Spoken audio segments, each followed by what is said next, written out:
Welcome back to my YouTube channel. I hope आप सभी अच्छे होंगे। एंड आज हम हमारा न्यू सब्जेक्ट स्टार्ट करने जा रहे that is computer application in business. So ये बीकॉम फर्स्ट सेमेस्टर का है और ये सुशील गोयल की बुक है मेरे पास, तो मैं इसी में से कराऊंगी।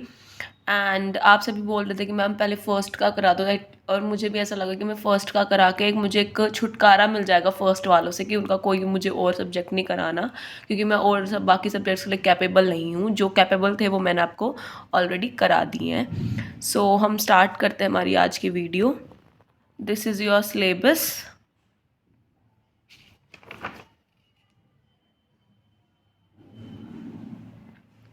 ओके, सो बेसिकली आपके इधर आपके टॉपिक्स ज़्यादा हैं चैप्टर में, बट आपके चैप्टर बहुत कम है।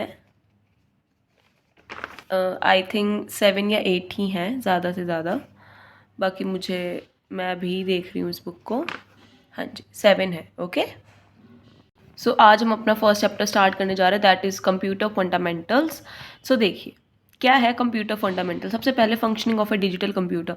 डिजिटल कंप्यूटर की फंक्शनिंग क्या होती है? एक output of a computer is also known as information. अगर आउटपुट है तो उसको इन्फॉर्मेशन कहेंगे। हम इन्फॉर्मेशन को प्रोसेस करते हैं डाटा की फॉर्म में, तो हम उसको डाटा कहेंगे। डाटा का मतलब क्या है? To any collection of raw facts which may not be convey any message. Data सिर्फ हमारे पास न्यूमेरिक हो सकता है, या फिर सिर्फ शॉर्ट ब्रीफ हो सकता है, समरी हो सकती है। उसको इन्फॉर्मेशन में कन्वर्ट करने के लिए हमें डाटास की जरूरत पड़ती है। Like marks obtain in particular subject is an raw data, but resulting obtain as a कि आपका पूरा 75% है, it is an information. Inputting, assessing, accepting the data as input, storing the data instruction in its memory, recalling the same as when required, processing the data as per instruction to convert into useful information, outputting, communicating the information as input, controlling all the above functions. Okay, देखिए input को हम collect करते हैं as a raw material, फिर उसे processed करते हैं और फिर उसे इन्फॉर्मेशन की फॉर्म में करते हैं, दैट इज आउटपुट। यहाँ पे नोट दिया हुआ है information is processed form of data, therefore data and information are not same. तो इन्होंने डिफरेंस दे रखा है, डाटा रॉ मटेरियल और फैक्ट्स और फिगर्स की फॉर्म में होता है, इन्फॉर्मेशन एक प्रोसेस डाटा होता है फॉर्म में। डाटा के पास कोई मीनिंग नहीं होता है, इन्फॉर्मेशन पूरी मीनिंगफुल होती है। डाटा के बेसिस पे हम कोई डिसीजन नहीं ले सकते, पर इन्फॉर्मेशन के बेस पे हम पूरे डिसीजन ले सकते हैं। डाटा आपको दिखता नहीं है क्योंकि वो डे मंथ ईयर वाइज होता है। इन्फॉर्मेशन आपको विजिबल होता है, आप डिवाइड कर सकते हो क्योंकि वो डेट ऑफ बर्थ होती है। इन्होंने बताया कि अनु के इसमें इतने आए हैं, इसमें इतना है, बट इन्होंने कहा कि बीकॉम में 50% लेना है इन्फॉर्मेशन, जो कि मैं आपको एग्जाम्पल दे चुकी हूँ। ना कंप्यूटर की डेफिनेशन क्या है? Computer is electronic data processing device that automatically accept and store input data, process the same and output the process in the form of reports. ठीक है, कॉम्पोनेंट्स क्या है? Input, unit, CPU and output. ठीक है, इन्होंने यहाँ diagram दिया हुआ है, इस डायग्राम को आप अच्छे से कवर अप कर लेना क्योंकि एग्जाम में आने के चांसेस रहते हैं। Non inputting data. Input data क्या है? यूनिट कंटेन्स, जो हेल्प करती है आपको डाटा को कंप्यूटर में एंटर करने के लिए, जिसका यूनिट से लिंक होता है यूज़र एंड कंप्यूटर से। जो इनपुट डिवाइसेज है वो ट्रांसलेट करते हैं ह्यूमन बींग को इन्फॉर्मेशन, जो कि उनके लिए अंडरस्टैंडेबल हो, कंप्यूटर के लिए भी। Input, output and storage divide हम एज डिस्क्राइब ऑनलाइन करते हैं, जो डायरेक्टली कनेक्टेड होते हैं हमारे सीपीयू से, पर जो कनेक्टेड नहीं होते डायरेक्टली उसको हम ऑफलाइन कहते हैं।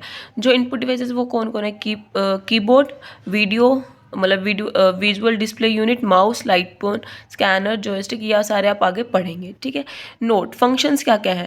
It accept the data instruction from the user, in converts this instruction data into acceptable form. आपको ये डाटा इंस्ट्रक्शन में कन्वर्ट करता है, और डाटा जो है कंप्यूटर का वो आपको फर्दर प्रोसेसिंग देता है, और ये लिंक करता है आपके कंप्यूटर के आउटसाइड वर्ल्ड से भी।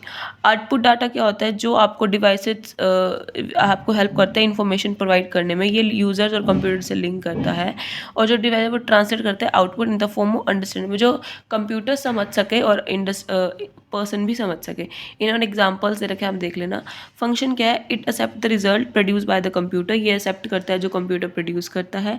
इट कन्वर्ट ऐसे रिजल्ट्स को कन्वर्ट करता है जो ह्यूमन बींग समझ सके, यूजर्स के लिए कन्वर्ट कर देता है, सप्लाई कर देता है रिजल्ट्स का, और जो कंप्यूटर का लिंक है वो यूजर के साथ होता है आउटसाइड द वर्ल्ड। ठीक है, CPU is consider the brain of the computer. अगर CPU के बिना कंप्यूटर कुछ भी नहीं है। CPU ही सारे फंक्शन परफॉर्म करता है डाटा प्रोसेसिंग ऑपरेटर्स के।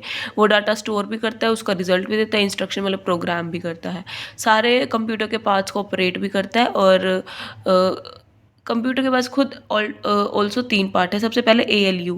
ALU क्या है? अर्थमेटिक सेक्शन और लॉजिकल सेक्शन में है। अर्थमेटिक सेक्शन जो है वो एडिशन, सब्ट्रैक्शन, मल्टीप्लिकेशन डिवाइड करता है, जो कि आपके रिपीटेशन के लिए जरूरत ना पड़े। और जो लॉजिक है वो आपको कंपैरिजन, सेलेक्टिंग, मैचिंग में हेल्प करता है, ठीक है। और जो अर्थमेटिक और लॉजिक ये कंटेन्स है नंबर ऑफ स्टोरेज लोकेशन, वो करते हैं रजिस्टर्स के फॉर्म में, जो आपको इलेक्ट्रॉनिक सर्किटरी देते रहते हैं, कैपेबिलिटी होती है उसकी adding, subtracting, multiple, rounding off की। और जो नंबर ऑफ रजिस्टर है कंप्यूटर में वो मॉडल टू मॉडल वेरीफाई होते हैं। और जो बेसिक रजिस्टर है कंप्यूटर के वो ऐड और एक्यूमुलेट होते रहते हैं। फंक्शंस क्या हैं? It perform arithmetic operation like addition, subtraction, multiplication and division. It perform logical comparison operation such as than, equal to, greater than, and it does branching the prefixing conditions. ये भी perform करते हैं। Now second part क्या है हमारे CPU का? Controlling unit. जो control unit है वो सारे ऑपरेशंस को कंट्रोल करता है हमारे कंप्यूटर से पार्ट को, और ये कैरी आउट नहीं करता हमारी एक्चुअल परफॉर्मेंस प्रोसेसिंग ऑपरेशंस को। फंक्शंस क्या क्या हैं? It retrieves instruction from the main memory and determines what is to be done taken. Retrieve the data required to the processed from the main memory. जो CPU की actual carry out required operation है उनको determine करता है, और carry out को भी और कैरी आउट नहीं को भी, ठीक है। उसके बाद है प्रोसेस रिजल्ट को इन आउटपुट एरिया की मेमोरी में स्टोर कर देता है। जो नेक्स्ट इन्फॉर्मेशन है फ्रॉम द मेमोरी उसको रिपीट कर देता है होल साइकिल को, ठीक है। फंक्शंस दे रखे हैं इन्होंने। It is responsible for controlling the transfer of data and instructing among all the other units of the computer, ठीक है। मैनेज करता है, कोऑर्डिनेट करता है हमारी सारी यूनिट्स को, हमारी मेमोरी को इंस्ट्रक्ट करता रहता है, इंटरप्रेट करता रहता है, और डायरेक्टली हमारे कंप्यूटर को ऑपरेट करता रहता है। हमारे इनपुट और आउटपुट डिवाइस के साथ कम्युनिकेट करता रहता है, ट्रांसफर डाटा करता रहता है, रिजल्ट में फॉर्म करता रहता है, तो उन्हें स्टोर करता रहता है। इट डज नॉट प्रोसेस और स्टोर डाटा, ठीक है। उसके बाद है मेमोरी एंड स्टोरेज यूनिट। इन्होंने यहाँ पे दिया हुआ है कि जो ये स्टोर होती हैं डाटा, इंटरमीडिएट रिजल्ट होता है, इन्फॉर्मेशन को अदर यूनिट्स कंप्यूटर जब उसे जरूरत पड़ती है वो ले लेता है। इंटरनल स्टोरेज और मेमोरी यूनिट है, उन्हें हम और वो अपनी स्पीड, पावर और कैपेबिलिटी के अकॉर्डिंग सही है, मतलब रैम। और जो इनके 4 एरियाज़ हैं, मतलब जो फिक्स नहीं है, मतलब इन्होंने input storage area, working storage area, output storage area, program storage area दे रखा है। यहाँ पे 2 टाइप्स की मेमोरी है। फर्स्ट मेमोरी हम प्राइमरी मेमोरी, और सेकंड हम कहते हैं सेकेंडरी मेमोरी, ठीक है। प्राइमरी मेमोरी हमारी टेम्परेरी होती है, और जो सेकेंडरी मेमोरी वो हमारी परमानेंट होती है, ठीक है। देख लीजिए, ठीक है। यहाँ पे इन्होंने फंक्शन दे रखे हैं, देखिए। It store all the data to be process and instruction required of the processing. It store intermediate result of processing. It store final result of processing before these result and disguise output devices. जो input और output है उनको transmit कर लेता है हमारी main memory में। System concept. System क्या है? A system is a group of integrated part which have common person of achieving objective. जैसे मैनेजमेंट था वैसे ही है। A system has more than one element, एक एलिमेंट से ज़्यादा होता है। All the element of a system are logically related, वो एक दूसरे से रिलेटेड होते हैं। All the elements of a system are control in a manner to achieve the system objective goals. इस तरह से कंट्रोल और मैनर होते हैं ताकि सारे अचीव कर सकें, ठीक है। नोट क्या कर रखा है ना? A computer is also called system और कंप्यूटर सिस्टम, ठीक है।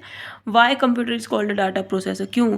जो कंप्यूटर है वो एक इलेक्ट्रॉनिक डिवाइस है जो मैनिपुलेट करता है, डाटा को ट्रांसफर करता है, वो डाटा को एक्सेप्ट करता है, स्टोर करता है, प्रोसेस करता है, ऐसे इसमें कि वो इंस्ट्रक्टेड और आउटपुट की फॉर्म में निकले और जो डाटा रिक्वायर्ड हो। It is a data processor.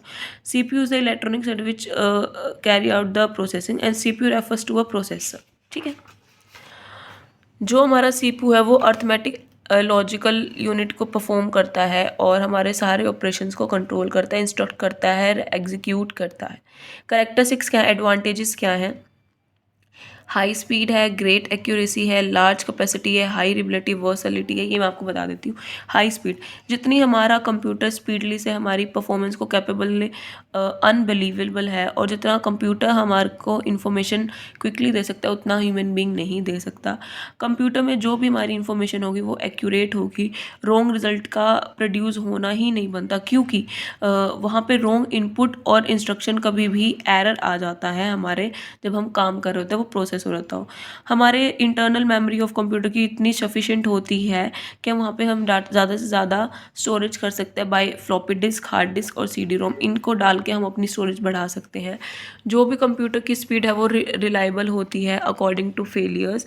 40 years में इतनी लाइफ है कि जो कंडीशन है वो एब्सोल्यूट है और इजी मेंटेनेंस है। वर्सैलिटी मशीन है, कोई प्रॉब्लम हमारी प्रॉब्लम सॉल्व कर देती है। हमें कॉम्प्लेक्सली साइंटिफिकली प्रॉब्लम नहीं फेस करनी पड़ती और पेरोल प्रॉब्लम भी हमारी ईजिली हो जाती है। ऑटोमेशन है, प्रोग्राम है, इंस्ट्रक्शन देना है और अपना प्रोग्राम करना है, एग्जीक्यूट करना है। डिलीजेंस है, जो हमारी आवर्स है हमारे विदाउट टेकिंग रेस्ट वो काम कर लेती है। डाटा बेस्ड इंफॉर्मेशन है, हम अपने कंप्यूटर को डाटा देंगे और वो हमारी प्रॉब्लम सॉल्व। पेपर एडिक्शन में कम हो जाती है, हमारी कॉस्ट भी कम हो जाती है। फैसिलिटी है जो रिपोर्ट्स की वो जल्दी प्रिपेयर हो जाती है। हमारी स्पेस रिक्वायरमेंट को रिड्यूस कर देती है, मैन पावर को रिड्यूस कर देती है, हमें मैन्स की जरूरत नहीं पड़ती, अब हमारा काम ऑटोमेटिकली हो जाता है। हमारे जो कंप्यूटर की कंप्यूटेशन एबिलिटी को इंक्रीज़ कर देता है और हमारे इंटेंजिबल बेनिफिट्स इंक्रीज़ हो जाते हैं, like custom image, leadership in the industry and community. These are limitation. क्या है? नंबर 1 IQ, इंटेलिजेंस नहीं है उसकी ओन कि हमें उसको सीक्वेंस वाइज बताना पड़ता है। उनके पास कोई लॉजिक नहीं अंडरस्टूड करने के लिए, वो डिपेंडेंट है ह्यूमन बीइंग पे। वो लुक बेटर आफ्टर करते हैं, एनवायरनमेंट की उन्हें बहुत जरूरत पड़ती है, उन्हें सिचुएशन के अकॉर्डिंग, मतलब बस वो एक ही जगह स्थापित हो सकता है, उन्हें हम कहीं ले जाके नहीं सकते। कोई फीलिंग और जजमेंट नहीं है उन्हें, तो बस उन्हें तो अपना काम करने से मतलब है। इन सेंसिटिव है क्योंकि ड्यू टू पर्टिकुलर क्योंकि स्मॉल डस्ट की वजह से उन्हें काफ़ी ज़्यादा लॉसेस हो सकते हैं। एप्लीकेशंस क्या क्या है हमारे कंप्यूटर में? सबसे पहले पेरोल कम्युनिकेशन, हमारे जो टोटल पे डिडक्शन को इनको कैलकुलेट कर सकती है। हमारे पर्सनल रिकॉर्ड्स रख सकती है, लाइक हमारे जो पर्सनल ट्रैक्स हैं, पर्क्स हैं, स्केल्स हैं। Automation of offices like documents prepare, desktop पे ईमेल, डॉक्यूमेंट स्टोरेज, इन सबको ऑटोमेट कर सकती है। हमारे इन सब पे कंट्रोल रख सकते हैं, stock control, processing of sale accounting, analysis, marketing, forecasting, इन सबको कर सकती है। बैंकिंग का काम कर सकते हैं, टोटली इस पे डिपेंड है। ATM machines up to date, हमारी चीज़ों को डिपेंड, डिपॉजिट, ओवरड्राफ्ट, हमारे करंट बैलेंसेस का रिकॉर्ड रखती है। हमारा इंश्योरेंस, स्टॉक मार्केट का भी ध्यान रखती है, लाइक कितने शेयर्स आ गए, कितना अप टू डेट चल रहा है, कितने रेट चल रहा है, कितनी ट्रांजेक्शन हुई है, कितना रिकॉर्ड हो रहा है, क्या नेक्स्ट डेट होगी, क्या मेच्योरिटी डेट है, इन सबको मेंटेन करके रखते हैं हमारे क्लाइंट्स का। पेपर एंड प्रिंटिंग का काम हमारा ख़त्म हो जाता है, हमारे सिर्फ और हमें अपने पेपर कंप्यूटर पर टाइप किया और वो हमें ऑटोमेटिकली हमारे मशीन्स पे आ जाता है।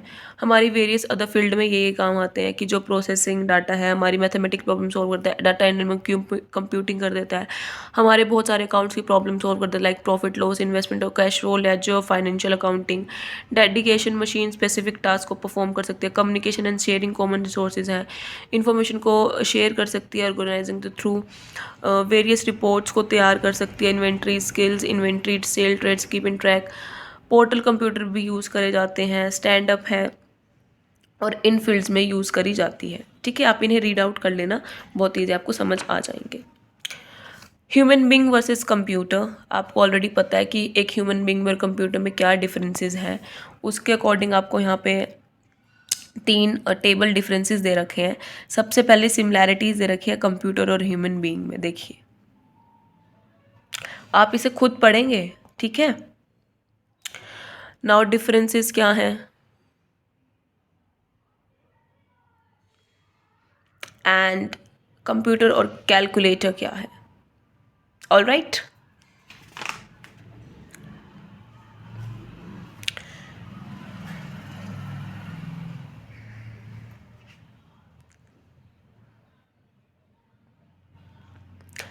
इसी के साथ आपका चैप्टर नंबर 1 ख़त्म होता है कंप्यूटर एप्लीकेशंस का, और हम नेक्स्ट वीडियो में सेकंड करेंगे। और जैसा कि मैंने आपको एनालाइज दिया था उस हिसाब से तो बहुत जल्दी हो गया मेरा सिलेबस ख़त्म। हम कवर अप कर लेंगे 28 तक, मैं कंप्यूटर एप्लीकेशन करा दूँ, उससे पहले करवाने की कोशिश करूँगी। लेट्स सी क्या रहता है क्या नहीं, ठीक है।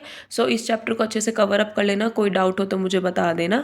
और आपका सिलेबस यही है और इसी बुक में से आएगा, क्योंकि यही KU के MDU ने और CRSU ने आपकी बुक लगवाई हुई है, तो आप चिंता मत करना। और इसी के साथ आपका चैप्टर नंबर 1 ख़त्म होता है। कोई डाउट हो तो कमेंट सेक्शन में डाल देना, और वीडियो को लाइक, शेयर, कमेंट कर देना, एंड चैनल को सब्सक्राइब कर देना। एंड जल्दी से 1K सब्सक्राइब कर दो गाइस। सो मिलते हैं कल एक न्यू वीडियो के साथ। सी यू सून।